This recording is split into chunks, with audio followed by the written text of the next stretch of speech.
दिल्ली हूँ। महाराज ययाति ने जब शर्मिष्ठा से पूछा कि उनके प्राण बचाने वाली देवी कौन है, तब शर्मिष्ठा ने महाराज ययाति को अपने अतीत की कहानी सुनाई कि वो वास्तव में एक राजकुमारी है।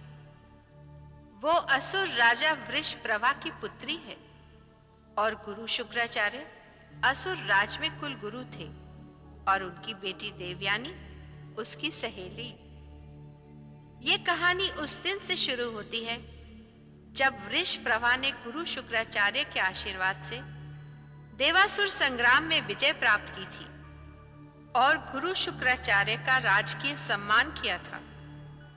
एक दिन शर्मिष्ठा और देवयानी में किसी बात पर अनबन हो गई। बात बढ़ते बढ़ते यहां तक पहुंची कि शर्मिष्ठा ने देवयानी का अपमान करके उसे कुएं में धकेल दिया।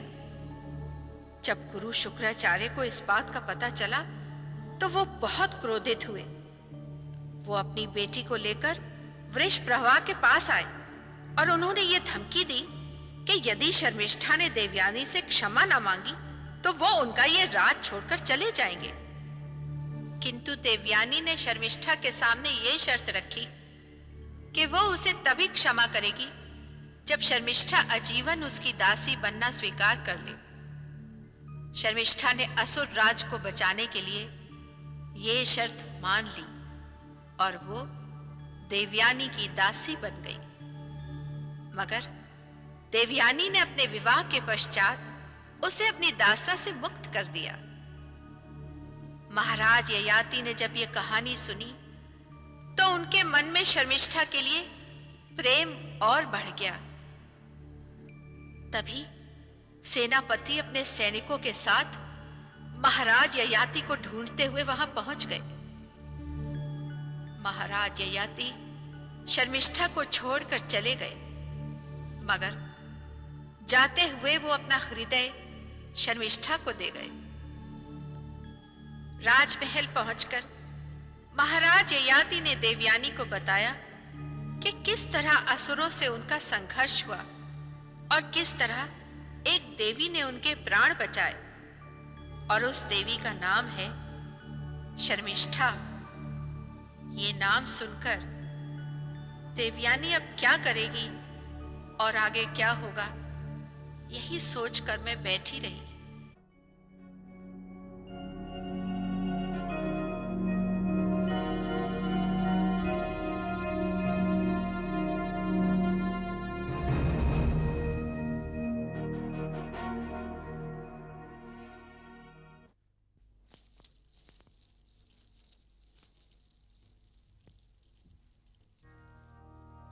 देवी शर्मिष्ठा,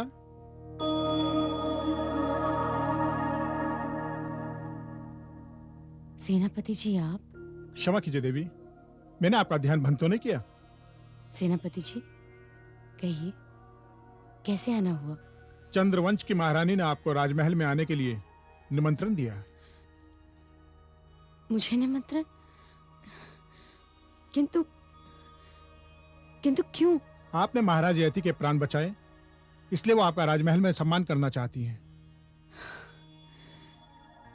किंतु मैं... देवी, महाराज का भी आग्रह है कि आप अवश्य आएं। महाराज? हाँ देवी। सेनापति जी आप विश्राम कीजिए, मैं तैयार होती हूँ। जो आज्ञा।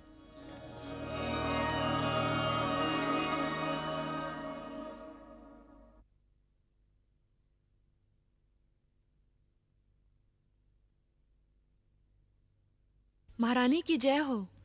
देवी शर्मिष्ठा आपसे मिलने आ रही हैं। शर्मिष्ठा? शर्मिष्ठा देवयानी मेरी बहन।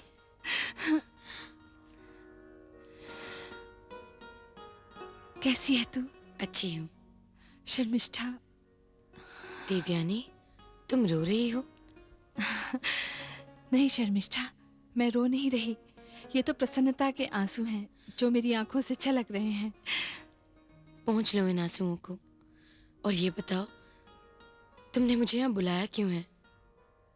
तेरा सत्कार करने, तेरी महानता की आरती उतारने, तेरे उपकारों का ऋण चुकाने। ये तुम क्या कह रही हो देवयानी? हाँ शर्मिष्ठा, तेरी महानता के आगे तो मैं बहुत छोटी पड़ गई हूँ। देवयानी, आज मुझे कहने दे शर्मिष्ठा, तुझ पर किए गए अन्याय के बारे में सोचती हूँ तो तेरे सामने दृष्टि उठाने के योग्य भी नहीं पाती अपने आप को। तुझसे तेरा सब कुछ तो छीन लिया है मैंने। इतना अन्याय, इतनी पीड़ा, सब कुछ सहकर तू कुछ नहीं बोली। मेरी हर आज्ञा को सर झुकाकर मानती रही। तेरे साथ किए गए दुर्व्यवहार का तो मैं प्रायश्चित तक नहीं कर पाई थी मेरी बहन, कि तूने मुझ पर इतना बड़ा उपकार कर दिया है कि मैं इस जन्म में तो क्या, किसी भी जन्म में तेरा ये ऋण नहीं चुका पाऊंगी। तूने महाराज के प्राण बचाकर मेरे सुहाग को बचाया है, मेरे गर्भ में पलने वाली महाराज की संतान को बचाया है, चंद्रवंश को मिटने से बचाया है। शर्मिष्ठा, कहने के लिए तो मैं महारानी हूं, किंतु मेरी झोली में दया की भीख डालकर तूने मुझे बेकारन बना दिया है। देवयानी, ये क्या कह रही है तू? क्या क्या मैं तेरी कोई नहीं? गुरुदेव ने मुझे अपनी पुत्री मानकर अपनी संपत्ति का आधा भाग दे दिया, और मैंने तुझ पे कोई उपकार नहीं किया।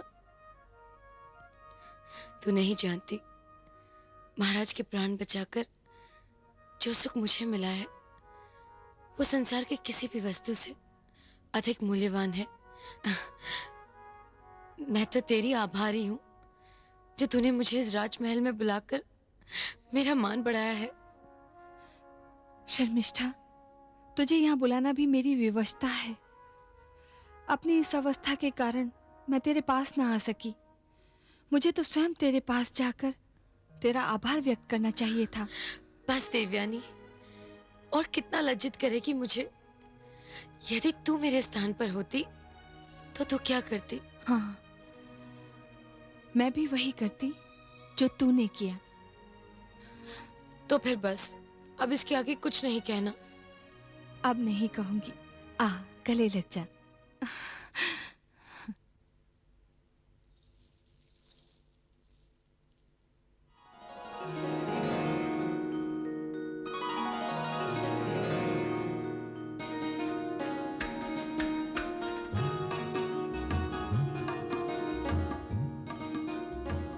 महाराज, आपने शर्मिष्ठा को यहाँ बुलाकर बहुत बड़ा उपकार किया है मुझ पर।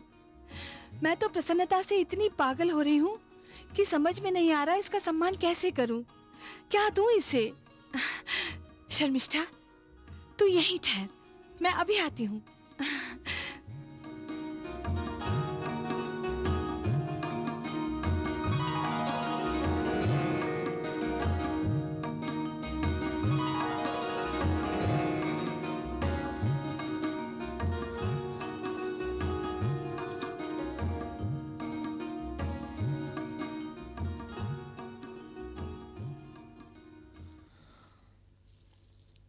कैसी हो? जैसा आप छोड़कर आए थे।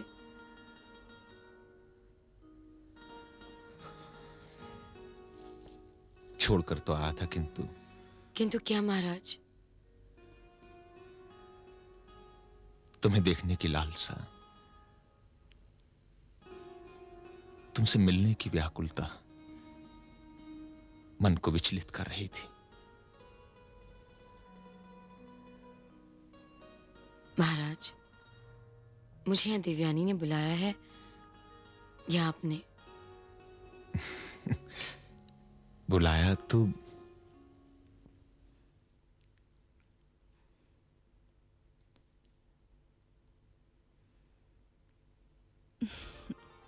शर्मिष्ठा, तेरे लिए तो ये मोतियों का हार बहुत ही कम है।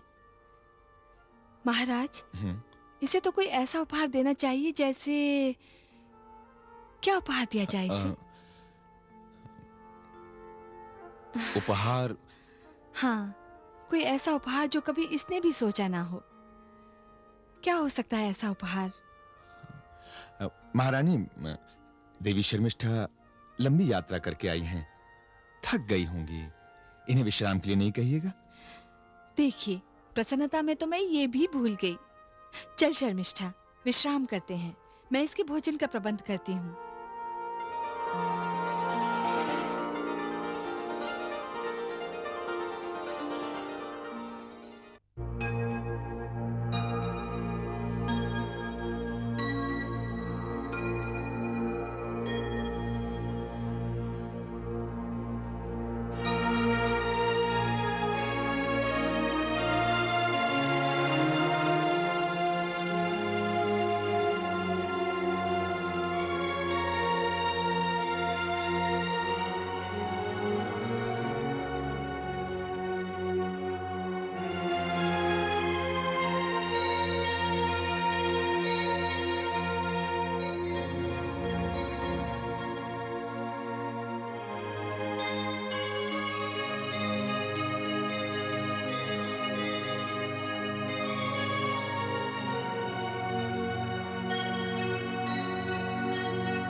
क्या हुआ महाराज?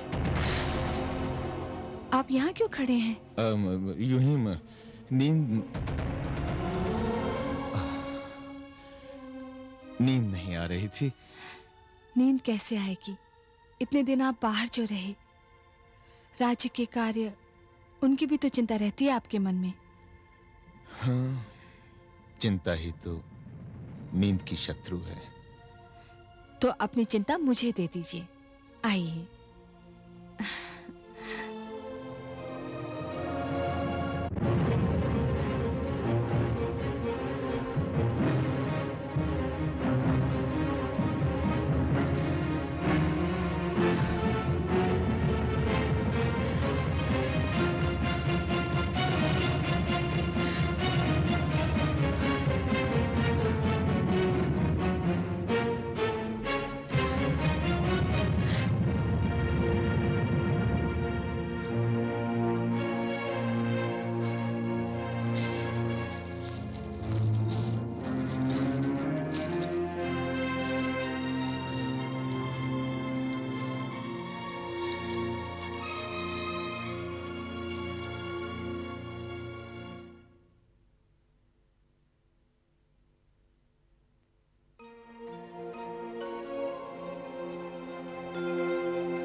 अरे शर्मिष्ठा, शर्मिष्ठा, आज मैं तुझे राजमहल का भ्रमण कराऊंगी।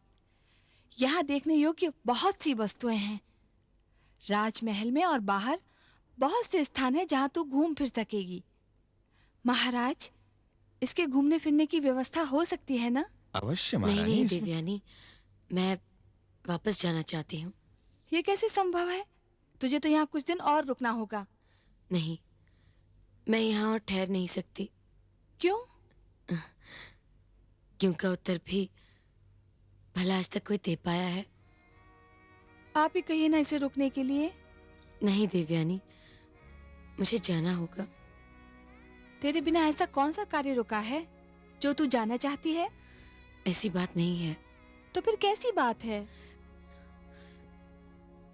बात यह है कि मुझे महल में नींद नहीं आती। कुटिया में रहते रहते आदत सी हो गई है ना, और आदत धीरे धीरे मनुष्य का स्वभाव बन जाता है। अब मैं तुझे जाने नहीं दूंगी, पर एक बार तू महाराज से तो पूछ ले। मुझे विश्वास है देवयानी कि महाराज मेरी व्यवस्था को समझेंगे। महाराज, आपने तो कुछ कहा ही नहीं। हमारे कुछ कहने से पहले ही देवी शर्मिष्ठा ने उत्तर दे दिया है। हमारे विचार से अब इन्हें रोकना उचित नहीं होगा देवयानी। देख ले शर्मिष्ठा, अब तो महाराज भी तेरे पक्ष में हो गए। अब मैं तुझे रोक नहीं सकती, किंतु वचन दे मुझे कि तू फिर आएगी। तू बुलाएगी तो अवश्य आऊंगी। अब मुझे आज्ञा दे।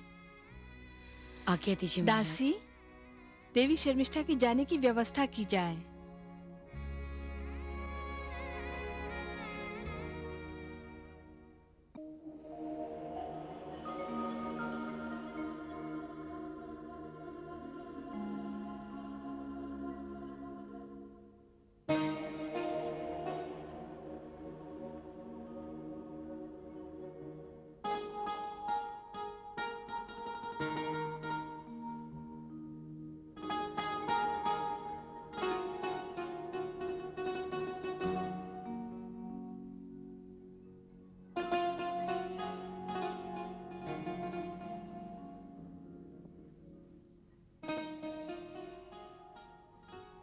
स्वामिनी, यामा, क्या सोच रही हैं आप? नहीं, कुछ भी तो नहीं। स्वामिनी, क्या आप महाराज के बारे में सोच रही हैं? महाराज के बारे में? अब उनका स्वास्थ्य कैसा है? अब भी बिल्कुल ठीक है। तो फिर सोचने की क्या आवश्यकता है? यामा, सोच पे किसी का बस नहीं। किंतु रात्रि अधिक हो गई है और आप थकी हुई भी हैं। थोड़ा विश्राम कर लीजिए। तू जा, मैं सो जाऊंगी। जी स्वामिनी।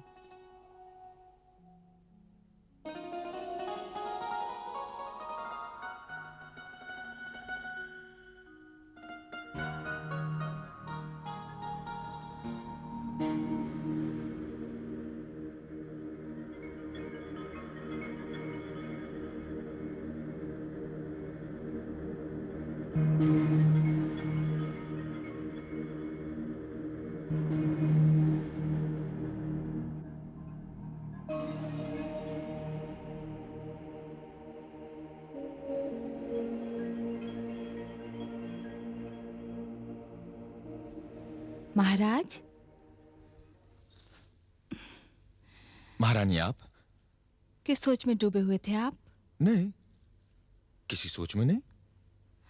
महाराज, आप जब से आए हैं हर समय सोचते रहते हैं। अब जो कुछ भी हुआ है उसे भूल जाइए। देवयानी, कुछ घटनाएं ऐसी होती हैं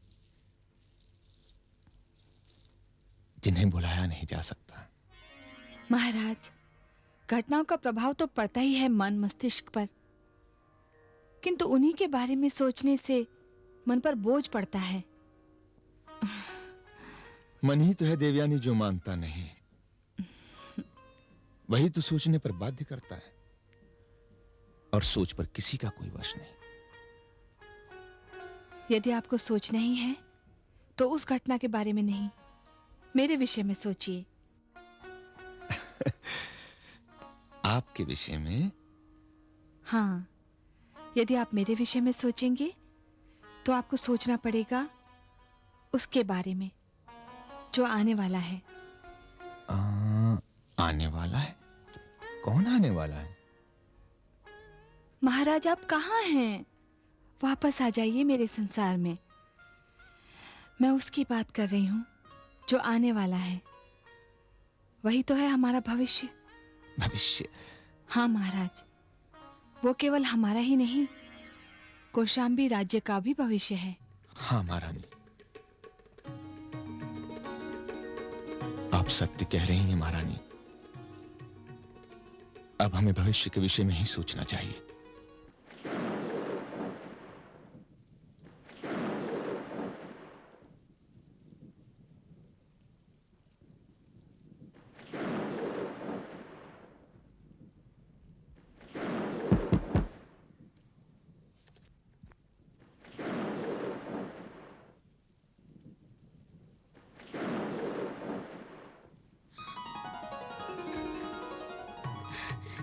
महाराज, आप इस समय अंदर आइए। आप तो पूर्ण रूप से भीग गए हैं, वस्त्र भी गीले हैं। आपका तो वैसे ही स्वास्थ्य ठीक नहीं रहता। ये तीव्र गति की झंझावट, बरसात की ये रात, आपको इस समय यहाँ नहीं आना चाहिए था। शर्मिष्ठा, हमने बहुत रोकने का प्रयत्न किया अपने आप को। हम देख रहे थे झंझावत, किंतु हमारे हृदय में जो झंझावत चल रहा है उसे ना हम रोक सके। हमें तन मन की सुध न रही, हमारे पग स्वतः ही उठ गए और हम यहाँ चले आए। किंतु महाराज, इस प्रकार यहाँ आना, हमारे प्रेम की व्यवस्था है कि हम एक दूसरे से स्वतंत्र रूप से नहीं मिल सकते। इसके अतिरिक्त हमारे पास और कोई रास्ता भी नहीं था शर्मिष्ठा। जब से मैं राजमहल से लौटी हूँ, अपने आप को दोषी पा रही हूँ। दोषी? हाँ महाराज, हर समय देवयानी की दृष्टि मुझे घूर रही है। जैसे कह रही हो, शर्मिष्ठा, तू मेरे साथ छल कर रही है, मेरे अधिकार पर डाका डाल रही है। ये मेरे पति हैं, तेरा इन पर कोई अधिकार नहीं। महाराज, मैं अब डर गई हूं। मेरी अंतरात्मा मुझे कोसती रहती है कि ये पाप है। शर्मिष्ठा,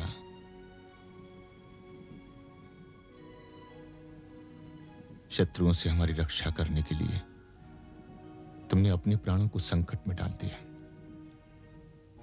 क्या वो पाप था? हमें मृत्यु के मुंह से निकालने के लिए अपनी मर्यादा की सीमा तोड़ डाली तुमने। क्या ये भी पाप था?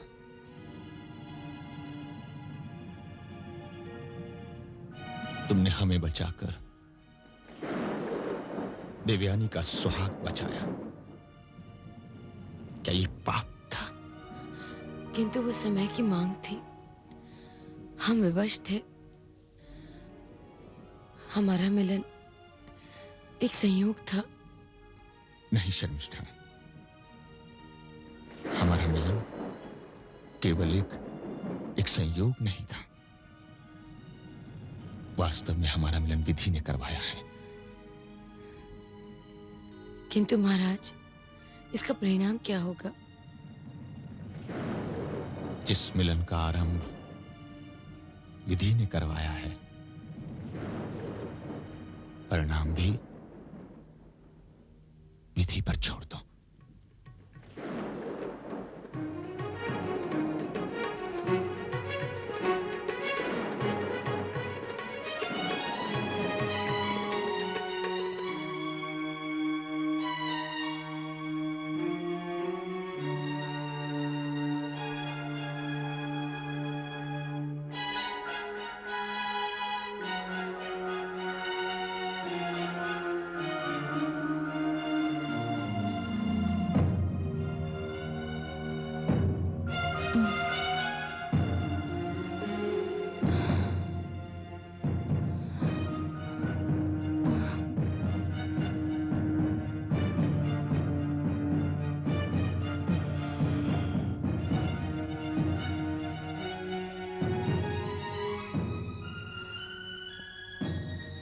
महाराज आप? हाँ हम। किंतु बात क्या है? महाराज, प्रातःकाल ही आप कहाँ चले गए थे? प्रातः प्रातः आंख खुल गई थी हमारी। उद्यान की ओर चले गए थे भ्रमण के लिए। महाराज, आपको कक्ष में ना देखकर मैं तो डर ही गई थी। इसमें डरने की क्या बात है? उस घटना के पश्चात आपको सामने ना देखकर मन घबराने लगता है। महारानी, इतना भय नहीं करना चाहिए। इस अवस्था में आपको चिंता मुक्त रहना चाहिए। हाँ, आर्या माधवी भी यही कहती हैं कि इस अवस्था में मुझे सुंदर सुंदर विचार और सुंदर सुंदर कल्पनाएं मन में लानी चाहिए। यदि विचार सुंदर होंगे तो आगे कहिए। तो इसका परिणाम भी सुंदर होगा। बिल्कुल आपकी भांति। हमारी भांति? हाँ महाराज, मेरे तो विचार भी आप हैं और कल्पना भी आप ही। इसीलिए तो मैंने अपने मन में एक आकृति बनाई है। कैसी आकृति? एक ऐसे पुत्र की जिसमें छवि भी आपकी हो और गुण भी। क्या गुण है हमारे? आप वीर हैं, साहसी हैं, न्यायप्रिय हैं और प्रेमी भी।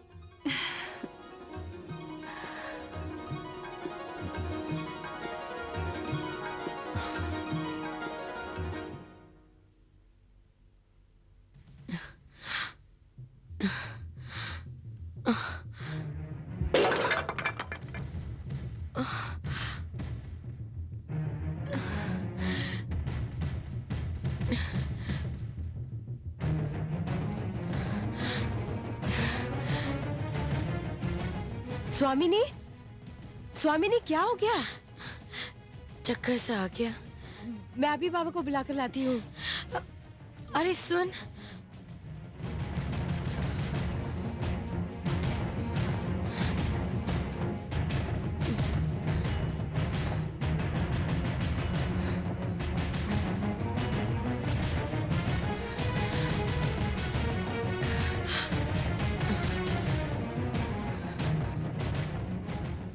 आइए बाबा। हाँ हाँ चलो। जल्दी आइए। क्या हो गया शर्मिष्ठा बेटी?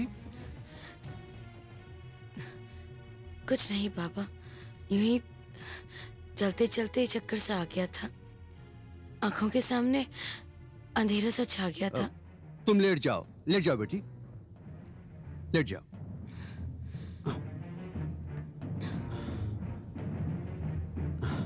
ला देखो तो।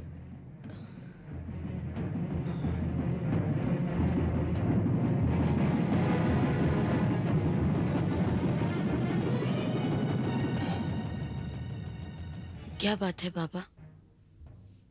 यामा, तू बाहर जा बेटी। जी बाबा। शर्मिष्ठा, ये तो बड़ी चिंता की बात है। चिंता की बात? हाँ शर्मिष्ठा, तू मां बनने वाली है। क्या कहा? तू मां बनने वाली है शर्मिष्ठा। माँ?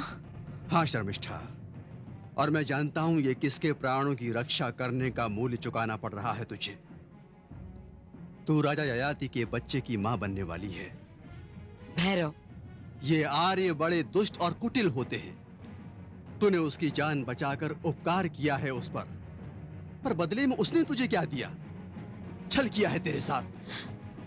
नहीं, वो ऐसे नहीं है। तो तू क्या समझती है, स्वीकार कर लेगा वो तुझे? तू असुर है और वो आर्य। खिलवाड़ किया है उसने तेरे साथ। तूने उसकी जान बचाकर ठीक नहीं किया। भैरव, अब क्या करेगी तू? देखो बाबा, ये बात आप जानते हैं या मैं? ये बात और किसी से नहीं कहना। किंतु ये मेरी समस्या है, इसका समाधान मैं ढूंढ लूंगी। ठीक है, तेरी यही इच्छा है तो नहीं कहूंगा किसी से। चलता हूं।